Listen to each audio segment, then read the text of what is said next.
Welcome to Seek Reality with Roberta Grimes. Joyous conversations about what the afterlife evidence and modern science combine to tell us is true about our one reality. You have nothing to fear. You are eternal and you are perfectly loved. Knowing the truth changes everything. Now, here's Roberta. Welcome to Seek Reality. I'm Roberta Grimes, and I'm delighted that you can be with us today. You know, the most difficult part of my nearly 5 decades spent deeply researching the afterlife was not figuring out what happens at and after death. There's so much amazingly consistent evidence that putting it all together was really pretty easy. No, what continued to frustrate me for decades more was the fact that the physics of the greater reality where the dead reside is so nonsensical from a material universe perspective. It was really only less than 20 years ago when we began to get pretty good quantum physics for dummies books that afterlife researchers began to understand that there is in fact a kind of material world nobody really much knows about, but that it's almost exactly what it is in the afterlife. For example, if you are someone who lives in the afterlife, you can think you want to go to the other side of the material universe and you're there in an eye blink. How is that possible? If you're in the afterlife, it's easy for you to speak by mind. It's easy for you to create anything you want out of what is a very different kind of matter that they have there. All of that made no sense until finally we came to understand, we who are not physicists by any means, came to understand it's just a purer version of quantum mechanics. And in fact, as I've been telling you repeatedly, the greatest scientific discovery of the 20th century was made by Max Planck, who won the 1918 Nobel Prize in Physics as the father of quantum mechanics. That great discovery was the simple fact that what we experience in a limited way as human consciousness underlies all of reality. I'll give you quickly his 2 quotes just to start us off. You're familiar with them by now. In 1931, Dr. Planck said, "I regard consciousness as fundamental. I regard matter as derivative from consciousness. We cannot get behind consciousness.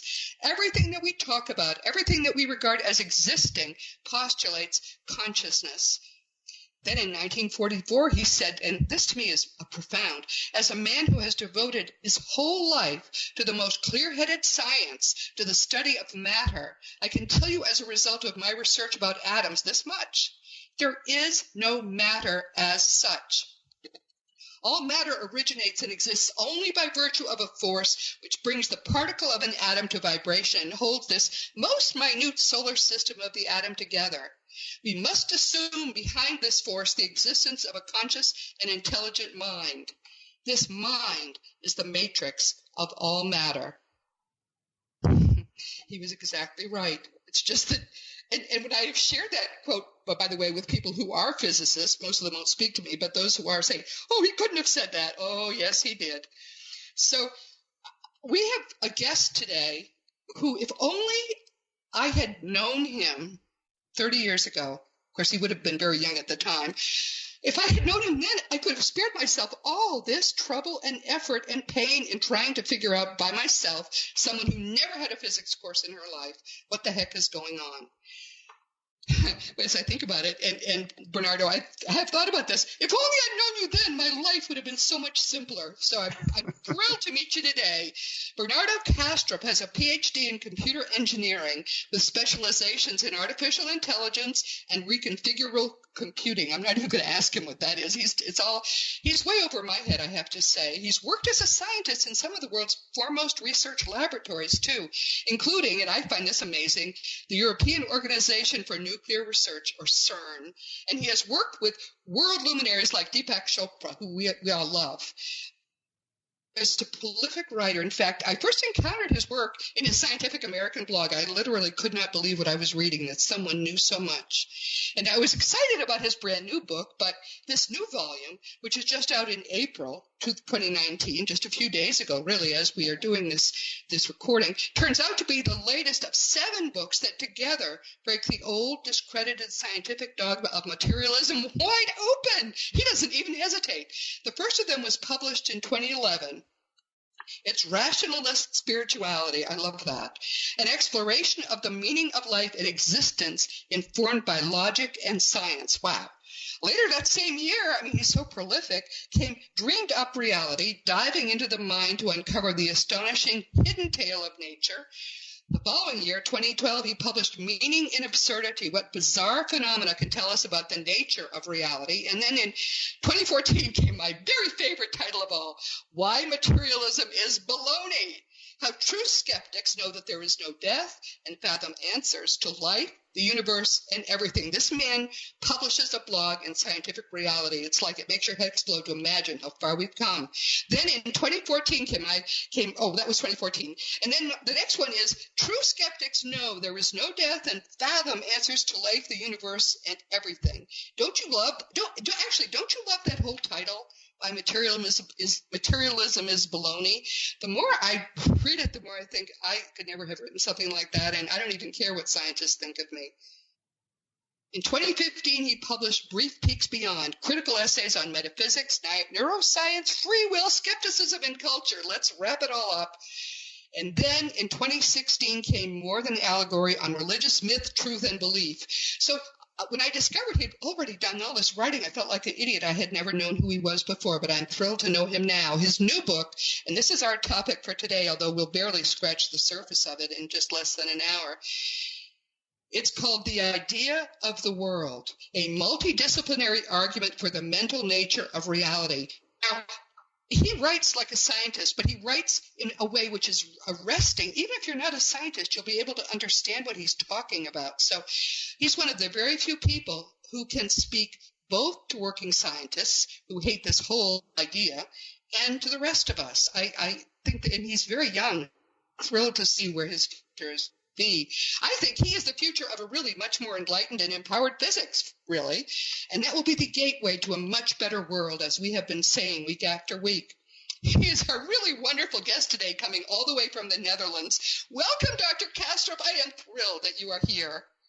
Thank you, Roberto. You set the bar very high. I hope I don't disappoint today. Well, I sort of went on a video binge yesterday, and I read some things you had written, and then I watched some of your videos, so I don't think it's possible. I'm just hoping that I can keep up with you, frankly. Tell us a little bit about your background, because you had a very traditional, as I understand from what you said in your videos, you had a traditional background, not materialist, not religious. I mean, rather not spiritual, not religious, quite material. How did you get started on this? Well, and if you're working in the world of science, and especially in the world of artificial intelligence, where people think a lot about consciousness, how do we create consciousness? Does it even make sense to talk about artificially creating consciousness? When you're immersed in that for years, eventually you conclude that the difficulties you're facing are because the assumptions you made very early on were wrong, and you've never come back to them. You've never examined them critically. You've just assumed them, and then you face all kinds of problems later on that are impossible to solve, like the hard problem of consciousness that people talk about today. So I went back and I started reviewing where my thinking went wrong. And what I discovered, at least to my own satisfaction, is that the very idea that consciousness needs to be created at all is nonsense. Consciousness is that within which creation takes place. See, I heard you say that when you were speaking on Skeptico, and I thought, I wish I had ever had that insight, because that to me is an extraordinary one. We tend to, just make fun of them. It's like to be looking for consciousness at the source of it inside the brain is like, looking for Frank Sinatra's voice and where it comes from inside your radio. It makes the same kind of sense. But no, you went right to the source of it. Could you give us a little of that? Because I thought what you said was just wonderful. Well, every explanation of nature that anybody puts forward needs to be grounded on what philosophers call ontological primitive. Basically, it is that thing that exists and cannot be explained. And you can instead explain everything else in terms of that primitive. But the primitive itself, you just have to postulate it is there, it exists. There's nothing more you can say about it. And the reason is that you cannot keep on explaining one thing in terms of another forever. At some point you hit rock bottom, and that's the primitive then. The mainstream theory of nature today is that matter, or the fields behind matter, like the quantum fields, that is the primitive, and consciousness somehow derives from that. What I'm trying to put forward is that consciousness is the primitive, because that's all you have known your entire life. You've known nothing else. Everything that people say, well, that is outside consciousness, that's a theoretical inference. It's a postulate. It's an abstract concept, because we are always within consciousness. And as it turns out, we can explain all the patterns and regularities of reality in terms of consciousness alone. But that consciousness then is not a personal consciousness. It's not your individual consciousness. It's universal consciousness. And everything arises within that field of universal consciousness as patterns of excitations of consciousness. That's what I'm putting forward. Well, I think you're absolutely right. I got there from a totally different perspective, and it actually derived a very similar set of conclusions. But what you've done is so much simpler and so much more profound. I really take my hat off to you. But since you got there from science, why is it that most scientists can't go there? And they can't. Well, I think maybe privately they can.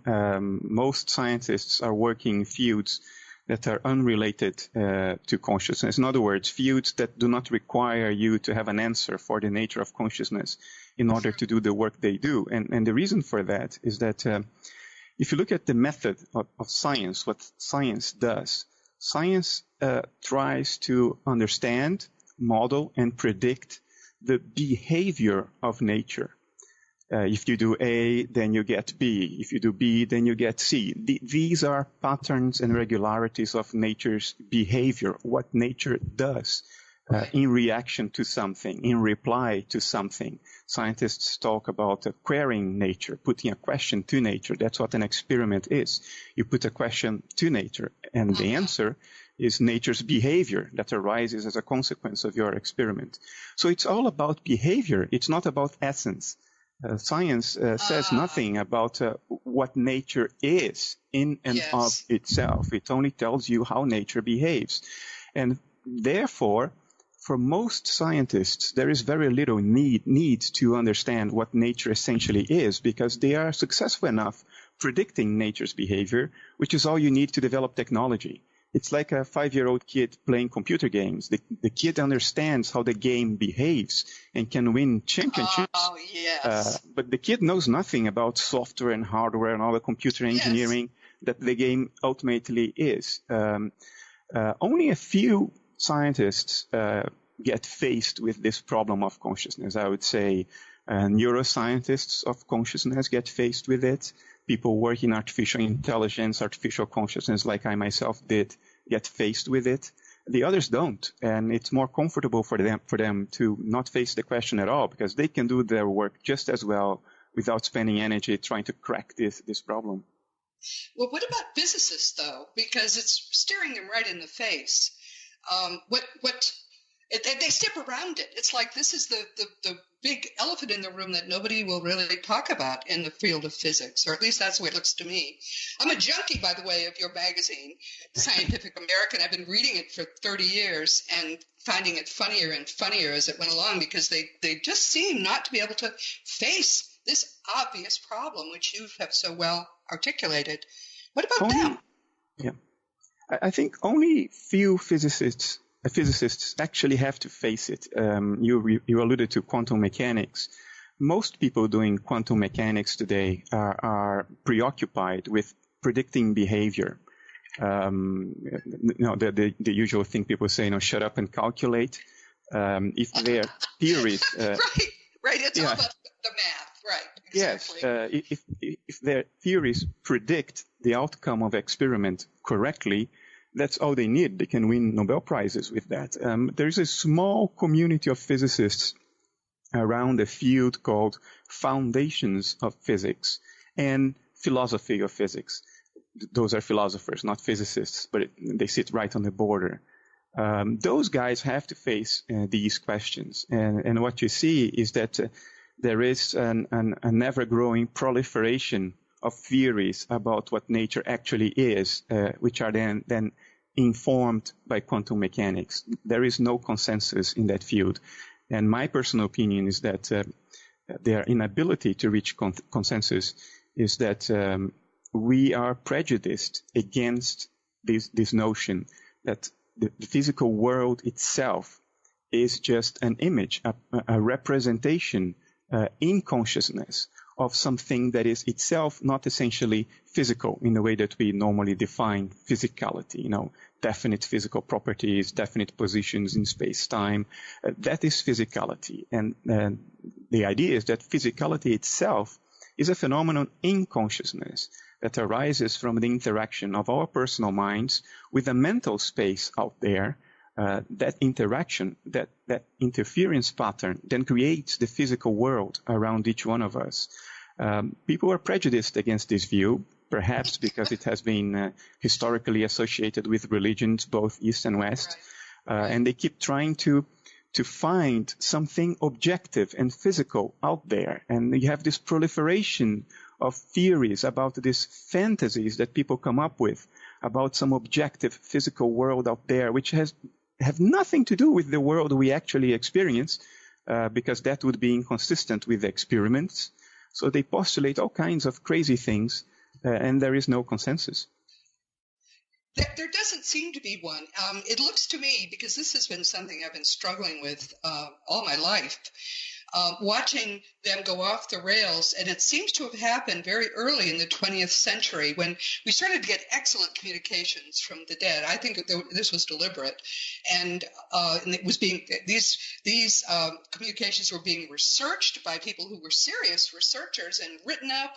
And they tried to get scientists to look at it, but they were staggering through this immense realization that quantum mechanics had just thrown all their ideas out the window. They had to deal with quantum mechanics. So they just decided they would make materialism a fundamental dogma. Believe it or not, you could find those words in print.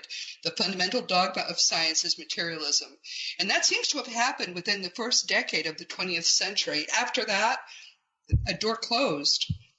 And I think that door is still closed today. What do you think? Well, it's difficult to say. I think at a personal level, a lot of scientists are open to things not being exactly the way we've been told, or the way that culture sort of tries to convince us that's going on. Professionally, it's trickier. It's more difficult. People are trying to fight for tenure, and it's a tricky situation because of the cultural circumstances around it. I think at the early 20th century, as you mentioned, there was an opening to something more along the lines of mentality and consciousness being the base, the foundations of nature. The founders of quantum mechanics were certainly open to those ideas. But from the 50s on, what you see is an enormous effort by physicists to offer a tenable alternative to that would preserve this idea of a material world out there, of a real objective physical world outside mind. All kinds of things people came up with to try to reconcile experiment with this idea of a physical world, because experiments were contradicting this idea of a physical world. Right. And all kinds of theories were created. Since then, that backlash has been continuing. What has changed in the last decade or two is that a notion that is very important to materialism, in physics, it's technically called non-contextuality. It basically means that the outcome of an observation should not depend on another simultaneous observation. And the idea is if the physical world indeed consists of material objects outside mind, if I look at something in the physical world, what I see should not depend on what somebody else or the way somebody else is looking at something else. It turns out it does depend. It turns out that non-contextuality is false. The physical world is contextual. It's a function of your observation as a conscious being. And this was a prediction that was already made very early on in the early 20th century, but we have developed the technology to test it experimentally only towards the end of the 70s, beginning of the 80s. And ever since, the technology has evolved more and more. We have closed more and more potential loopholes in the experiments until that a couple of years ago, it's basically a done deal. The universe is not non-contextual. It is contextual. Isn't that amazing? It is, and that poses significant problems for materialism or mainstream physicalism, however you want to call it. And we are now in the middle of that sort of crisis in physics. We are living through a time, I think, that 100 years from now, people will look back and say, well, that was when it all happened. You really think that? Because because I've been reading this magazine for so long, I have seen the change happen. But a lot of what I find in Scientific American, which is the only one of these I read, is sort of as they keep posing the questions in ways that are more and more stumping them, especially if it's, as you say, practical questions, rather, what's really happening, as opposed to, let's use the math to figure this out. Here's a question, by the way, that I have asked several scientists, and I wonder if you can answer it. I mean, this is not meant to be a stumper, because I have an answer to propose. Why is it, if the universe is, objectively real, why is it that math, which really is an invented human kind of science, isn't it? Why can we use math to study it? Yeah, that's an excellent question. Yeah, this question was asked for the first time in 1960 by a famous physicist at the time. He even wrote a paper about the amazing suitability of the language of math to explain the physical universe, or to model and predict the behavior of nature. The thing about math, what makes math unique, is that although it is clearly objective, in the sense that mathematicians around the world can all agree on the validity or invalidity of a mathematical statement, it is objective in that sense. It doesn't depend on your personal dispositions, your opinions. People can prove or disprove something, and everybody will agree with a proof or a disproof if it's properly done. It's objective. Mathematics is objective. However, it is not empirical. Mathematicians do not need to run an experiment to see if their statements are correct. And that's a unique combination. How can something be objective and yet fully mental? It's not empirical at all. How can there be objectivity across the minds of all mathematicians in the world? It's a very tricky thing to understand from a materialist point of view. From a materialist point of view, mind is generated by your brain inside your skull. Yes. And it's insulated from the rest of the world by your skull. So my mind is fundamentally separate from yours and from everybody else's, because my mind is insulated inside my head. So how can we have mental objectivity if our minds are not connected? And moreover, how can the axioms, the self-evident truths of logic and mathematics, which are mental creations, they reflect my patterns of thinking as a human being. They reflect what I consider self-evidently true as a mind. Why are those self-evident mental truths applicable to the physical world, which is supposedly not mental at all? How can there be such a match? Nature seems to know how we think and to reflect how we think, or even to be how we think. That's right. Yes. So that's very tricky for physicalists. What I would say, in my view, mind is the underlying substrate of all nature, and we are just dissociated complexes, dissociated personalities, if you will, of a universal consciousness. The reason why what I consider self-evidently true in my mind applies to the universe at large is that my mind is continuous with the universe at large. And therefore, the universe at large is mental too. It is essentially mind at work. Yes, that is brilliant. Yes. Here's the thing. You and I have come at the same questions from opposite directions. This is what I love about what I do, one of the many things I love about what I do. And yet I agree with everything you're saying, and I think you would agree with everything I would say, except I want you to be the one who does the talking this time. But I have an explanation, which I can give to you probably I'll send you an email, that makes sense based upon what, not reasoning from math or materialism, but reasoning instead from what we are being told by the people we used to think were dead. And it all fits perfectly, and it all makes sense. But the whole notion of, how would you describe consciousness? What would you call it? Consciousness is that whose excitations, whose patterns of excitation are what we call experiences.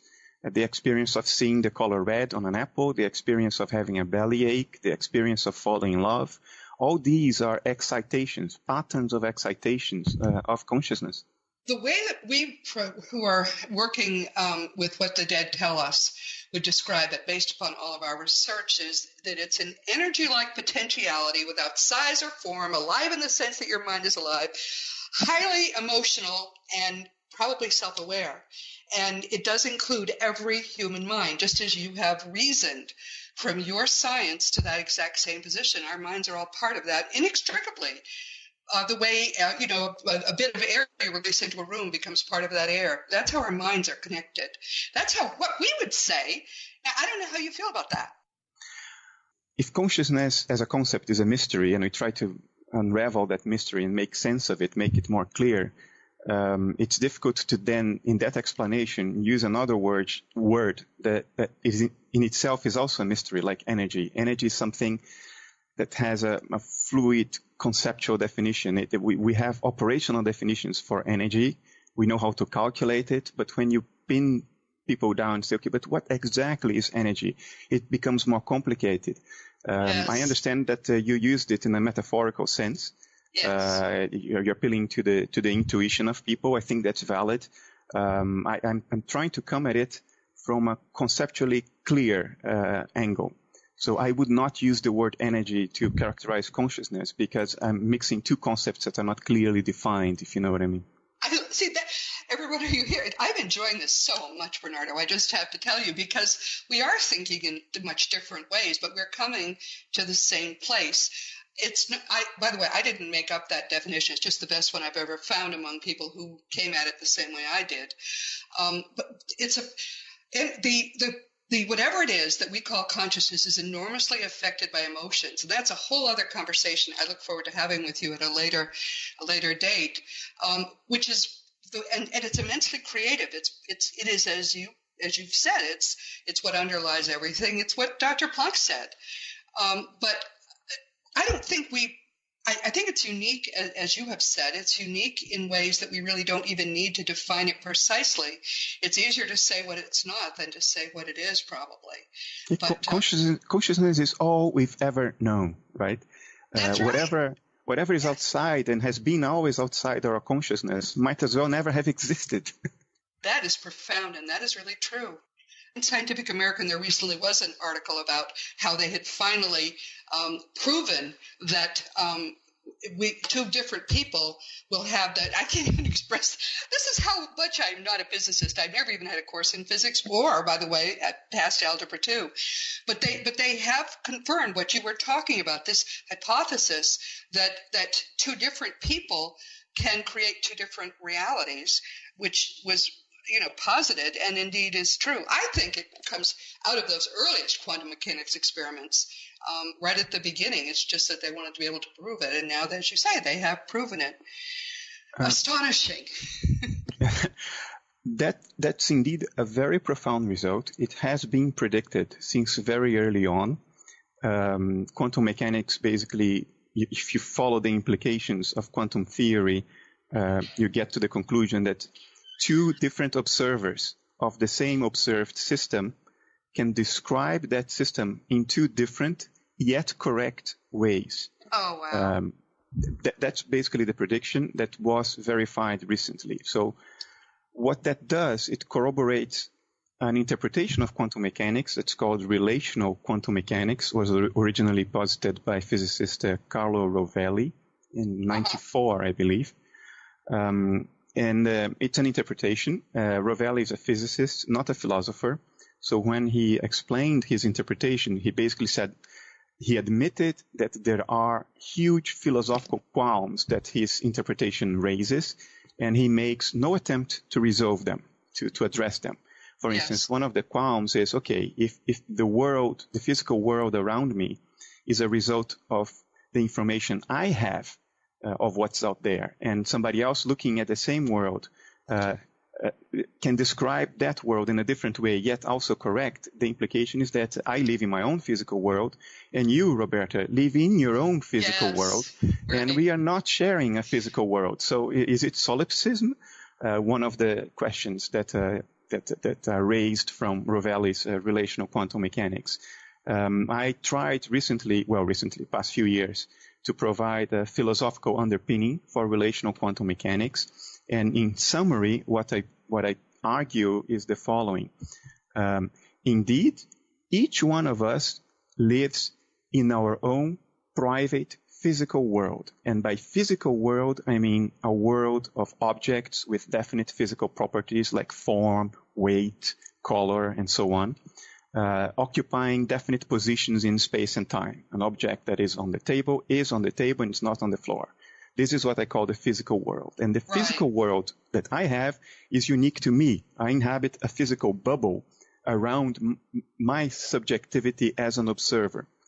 And you inhabit another bubble, another physical world, and my cat yet another. Yet, this does not imply solipsism, because I do think there is a shared environment out there. It's just that the shared environment out there is not physical. It is mental. It's a superposition of thoughts, if you will. And here I'm using the word. Yes. I'm using the word thought here in a metaphorical way. I mean mentation that is not perception. That's what I mean. But okay, let's go along with thoughts. There is a world of superposed thoughts out there, which we model as a wave function, as jargon in quantum mechanics. Anyway, we have a mathematical model for that world of superposed thoughts out there. It is not physical in the sense that it entails no definite physical properties, no definite position in space-time. It's just a realm of possibilities, of potentialities, all overlapping one another in a superposition. And the physical world arises when my personal subjectivity interacts with those superposed thoughts. The interference pattern of this interaction creates this bubble of physicality around me. And therefore, my physical world is consistent with yours, because your bubble of physicality arises from an interaction with that same environment of superposed thoughts. And my cat's world arises from an interaction with that same environment of superposed thoughts. So our physical worlds are different in the sense that two cars of the same make, year, and model are different, but yet indistinguishable. That's what I put forward. So we all think we are inhabiting the same physical world because our physical worlds are mutually consistent. They are cars of the same year, make, and model, but yet they are different cars. I am in my car and you are in yours. Yes, I love it. That is beautiful. That is just beautiful.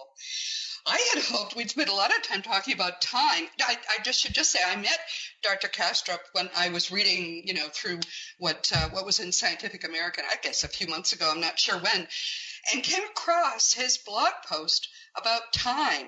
Now, the fact that it was in Scientific American means that it had kind of a good housekeeping seal on it. This is someone we think is a real good scientist. And he was way ahead of me on time. My whole understanding of the nature of time comes from what we learn in studying the afterlife, and it already blows your mind. Can you share with my listeners what your insights were about time that really blew my mind? That's when I fell in love with your thinking, and having watched you a bunch now, I'm really in love with it. I think you are going to be the nexus between what Deepak and I and a whole lot of other people have for our lives been trying to help people understand, and the scientists who think we're all stupid. But you are the one who's going to make this link happen, and I'm so excited about it. But talk about time, Bernardo. Big responsibility you just laid on my shoulders.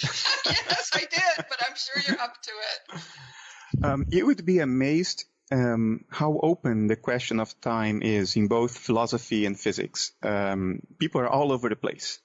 We have a sort of an operational understanding of time. It seems to flow linearly and to only flow in one direction.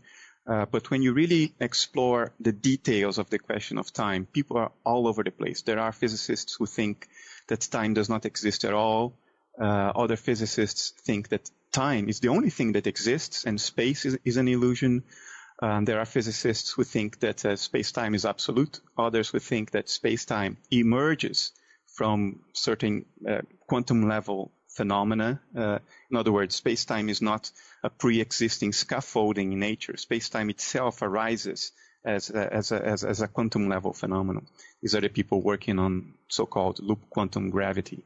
What I put forward in the Scientific American essay is an attempt to counter what some people see as an argument for the existence of time, which is that we seem to experience time.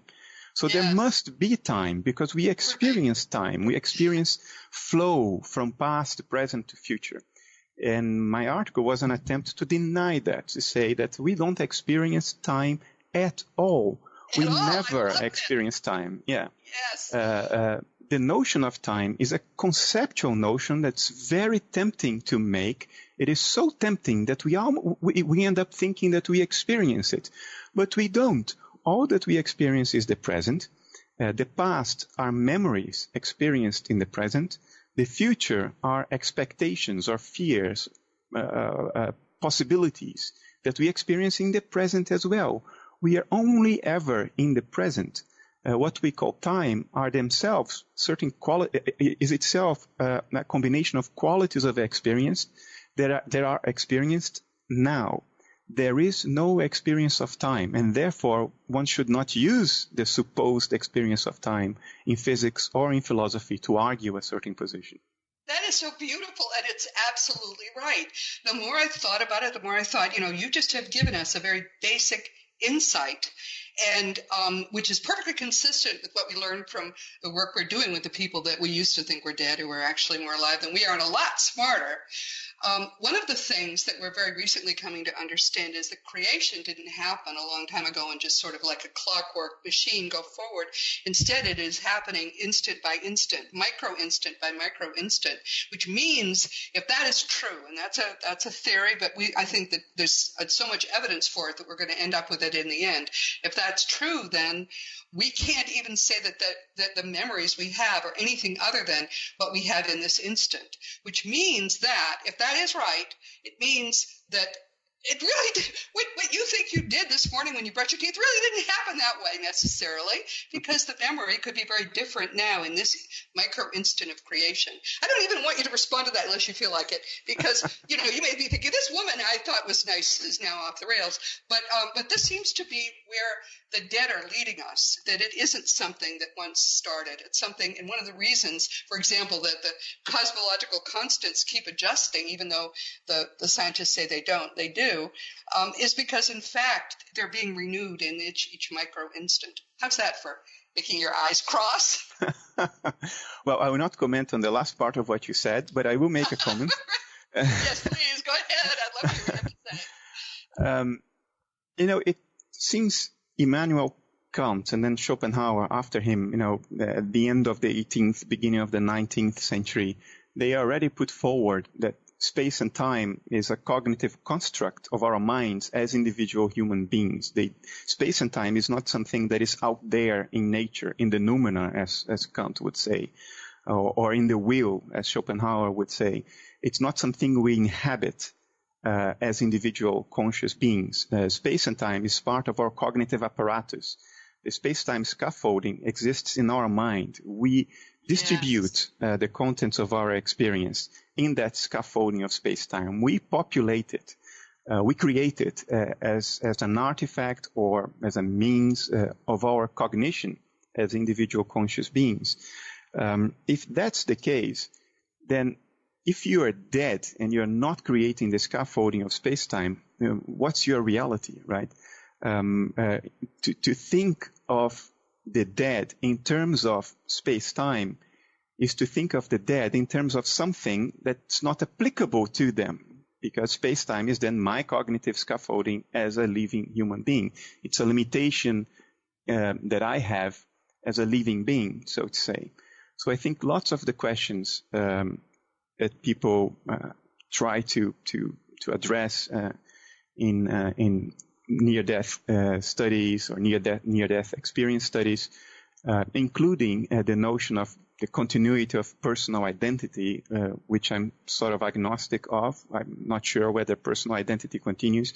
But look at what I just said.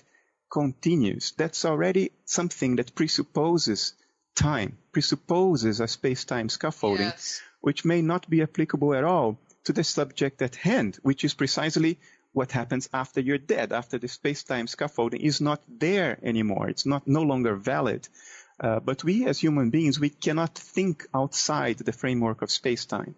We think in a linguistic fashion, and language already has space-time built into it. Verbs, subjects, and objects. Space-time is built into language. We cannot think conceptually and logically without space-time, which limits discourse regarding the status of nature beyond space-time. yes. Which would encompass the after-death state. Yes. Well, because we have basically we're cheating. We're talking with people who know what's really going on, and they're giving us insights, because this used to really make my eyes cross till we had a lot more information from them. But here are some other thoughts. If all that exists is now, and I think you make a powerful case for all that exists is now, then if anything exists now, it always exists. Time is just not in anything we need to relate to with regard to that. There is no time objectively in the afterlife, which is where my expertise lies, which is what has never made sense to me until very recently, and you helped me make it make sense. There is no space either, which is why they can go to the end of the universe in less than a heartbeat. So personality continues, but not as we would think it continues. It does for a brief period after we die, but we are much greater than these little personalities we have when we're on Earth, and we re-inhabit that much greater consciousness because time doesn't apply there. I don't know when it happens, but it does happen after a certain point. So fortunately, we do continue for all purposes because we exist now. We are eternal. Yeah, I think you said something that's absolutely correct.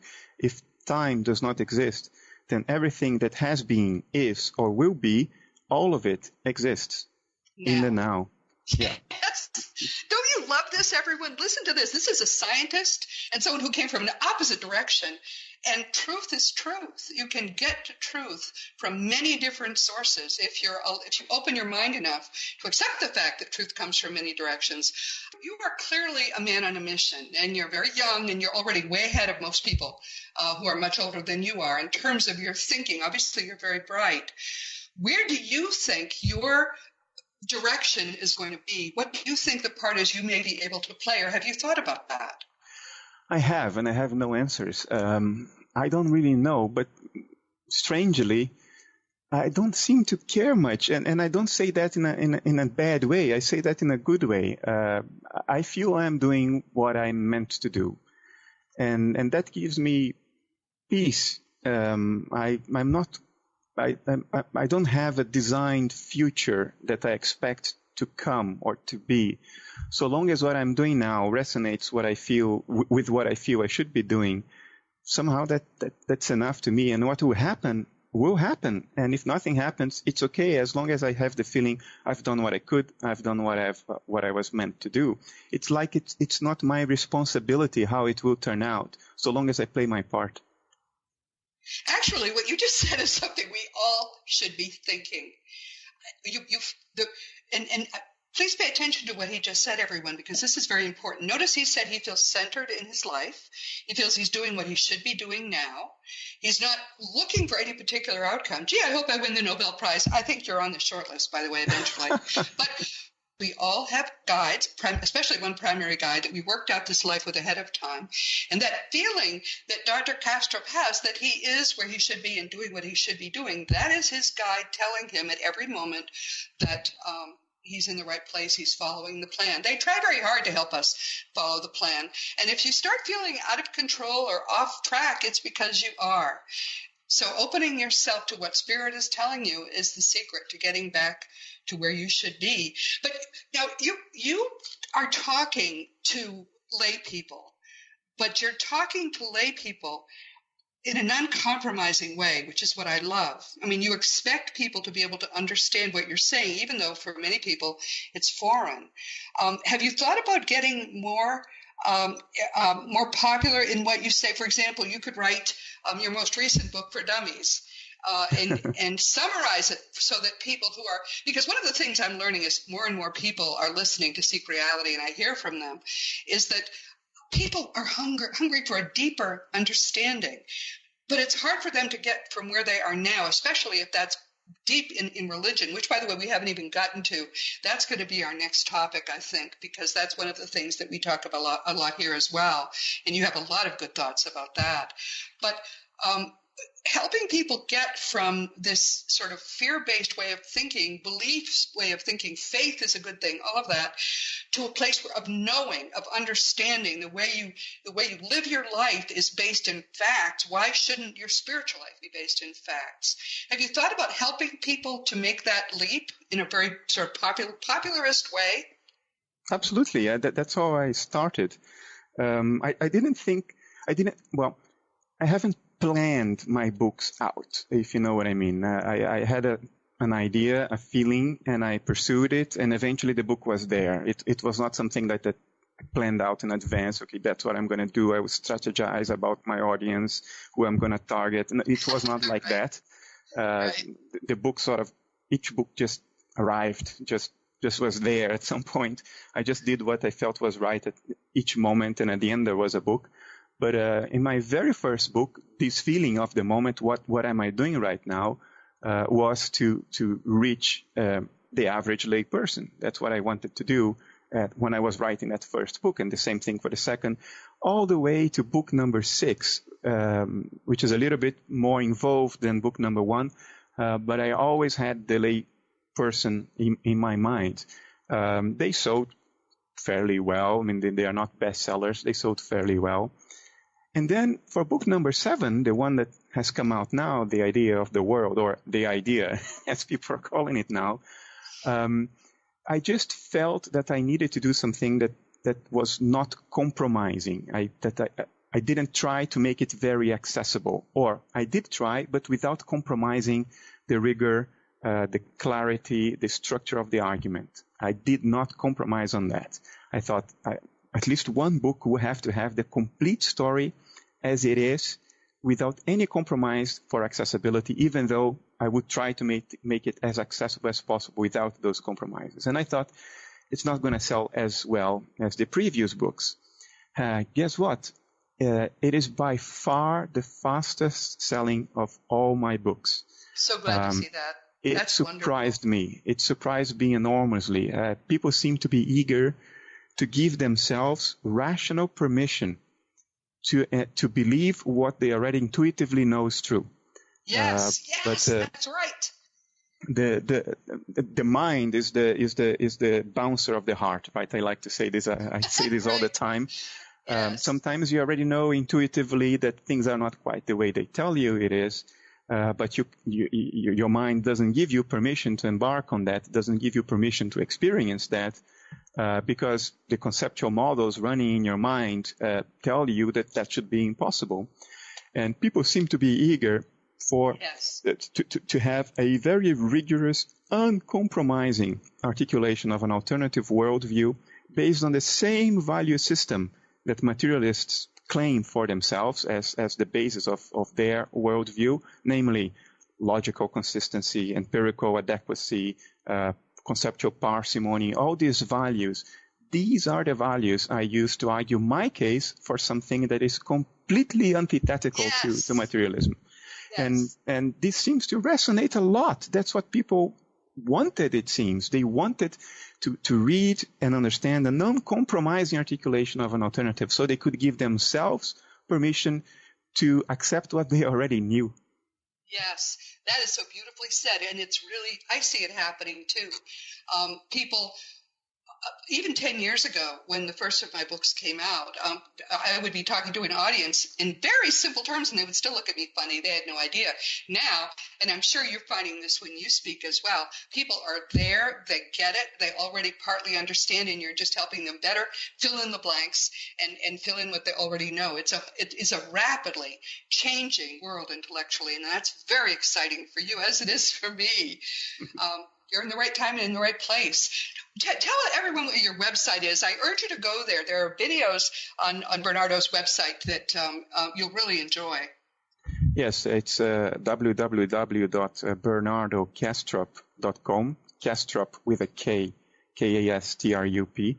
If you go there, there are links to everything else, all my videos, papers. My second PhD thesis is now freely available there as well, links to the books. Everything is in there. There's a lot of free stuff. A lot of free stuff is always a good way to sort of lead things. Well, I'm thrilled.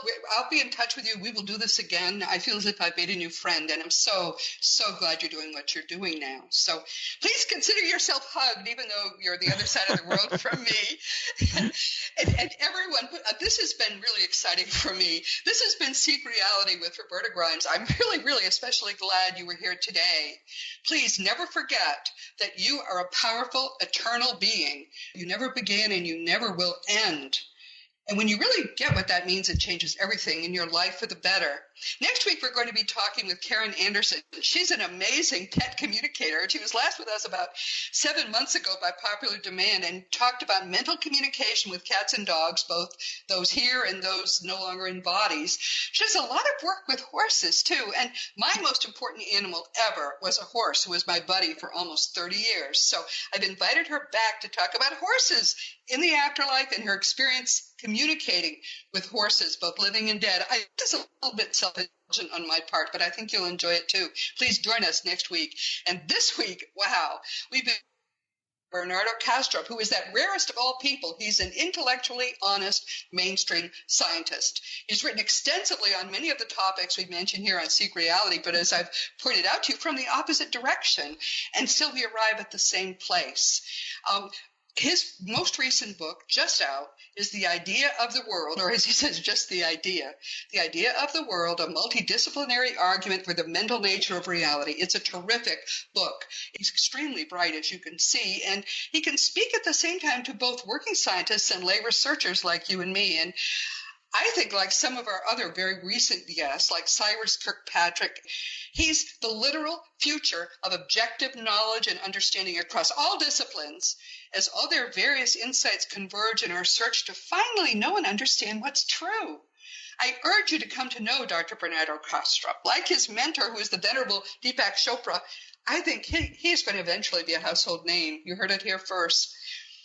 As you know, my nonfiction books are Liberating Jesus, My Thomas, The Fun of Dying, a bunch of fun books, and a children's book called The Fun of Meeting Jesus, which is totally non-religious. Nothing I do is religious, as you know if we've been together for a while. My books are available in bookstores and on Amazon.com, and the adult books, of course, are also available as audiobooks. If you want to talk about any of my books, or if you want to talk about anything at all, you can always contact me through the contact block on robertagrimes.com.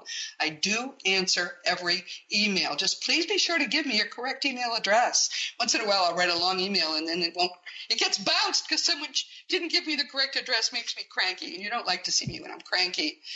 Past episodes of Seek Reality are available on webtalkradio.net, realrevolutionradio.com, and actually in a bunch of other places too at this point. More and more people tell me that now they just listen through the Seek Reality app that you can find for free in the iTunes App Store. But however you listen, I'm so thrilled to be in your life and to have you in mine. And if you ever wonder where Seek Reality can be heard right at this minute, just go to robertagrimes.com and click the radio tab. If you enjoy these weekly conversations, you also might want to check out my blog at robertagrimes.com. You'll get to it weekly if you sign up for it on my website. I talk about many of these issues, but we have a little more space there and we can go a bit deeper. And there's a group of people who can comment, so it's become kind of a forum. Meanwhile, this has been Seek Reality with Roberta Grimes. Please enjoy and make the most of this coming week in our one reality. You are a powerful, eternal being, and you in particular, you are infinitely loved. You've been listening to Seek Reality with Roberta Grimes. Roberta blogs and answers questions at robertagrimes.com. Join us every week as we explore what the afterlife evidence and modern science combine to tell us is true about the one reality we all share. Knowing the truth changes everything.